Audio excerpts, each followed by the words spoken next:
Joining us now is Major General Mick McGuire. He's an Arizona Senate candidate and the former commanding general for the Arizona National Guard. General, welcome back.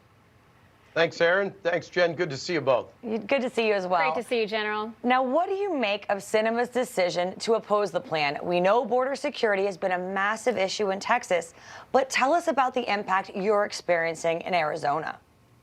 Yeah, I got a call just a week and a half ago. As you mentioned, Aaron, I was the commanding general of the Guard and the former state emergency manager, had both of those duties until April of last year.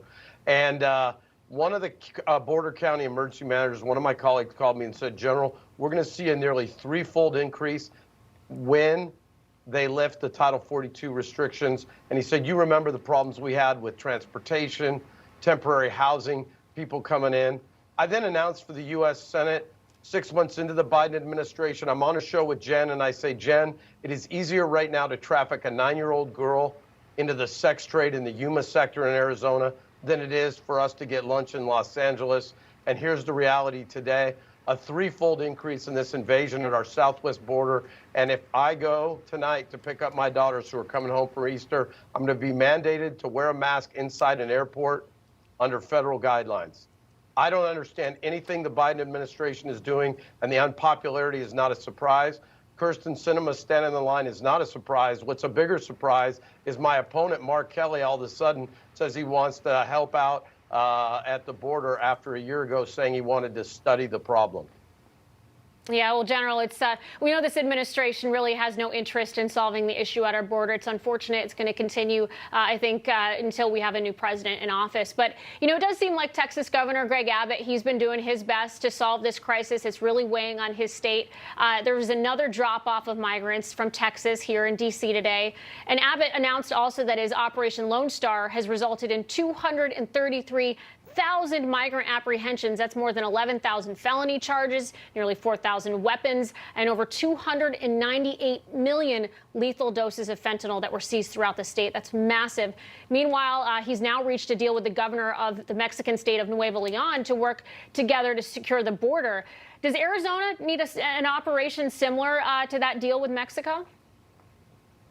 Yeah, I think every state is doing everything they can and needs to do everything they can to enforce their penal laws for criminal misconduct. Unfortunately, Jen, I just want to remind all your viewers, on January 21st, 2021, Joe Biden zeroed out the account in Arizona for 1,030 guardsmen that were in direct support of Customs, Border Patrol, ICE, and Immigration Services. I can think of no action that proves more truthfully that the radical left is for open borders. What that did was trap those Border Patrol agents on an island with no assistance, and I applaud Texas. Arizona has a border strike force. Before I left, we had put some guardsmen on with the county sheriffs to enforce those laws. But the truth is, all the taxpayers are going to send in their hard-earned dollars next Monday.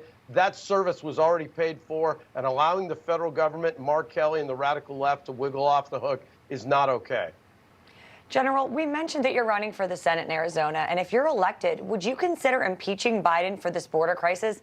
Many Republicans have threatened to do so.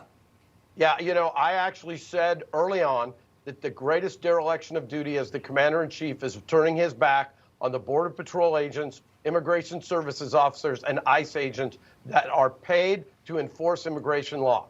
As the commander-in-chief, allowing them to not request mutual aid, not take assistance from their brothers and sisters in arms at the county sheriff level, the National Guard, or other military entities is pure dereliction of duty by the president. General, what really strikes me is so often speaking with families, with ranchers that live along our border, whether it's in Texas or in Arizona, and the issues that they deal with every single day. A lot of them feel forgotten with all that's going on, that nobody is really recognizing what they're coping with on a daily basis. What do you say to those people that are just dealing with this influx and realizing, it's about to get worse? Yeah, we have a real problem, and our border communities are getting overrun. They are getting to feel hopeless. And I tell them an army without hope is a defeated army, Jen. But here's what's happening here in Arizona. We're raising an army of voters that say, I pick Mick. I need everybody to go out to ipickmick.com and help out. We have got to stop the radical left. These ranchers are resilient, but they have never seen this kind of pressure. I met a rancher who is 51 years old, kind of an independent, hasn't been real boisterous on the border, and he said his property is getting destroyed weekly since the Biden administration took over, and he wants to get engaged. And I know all the Americans out here are concerned. We've got to get back control of the Senate, build the wall, complete it, surveil it, and enforce it. That's why I need everybody's help. Well, Major It's General happening, Nick General. McGuire, thank you so much for being here, and keep your energy up on the campaign trail. All right, Aaron. All right, Jen. I'll talk to you guys soon. You have a good one. You too. Thank you.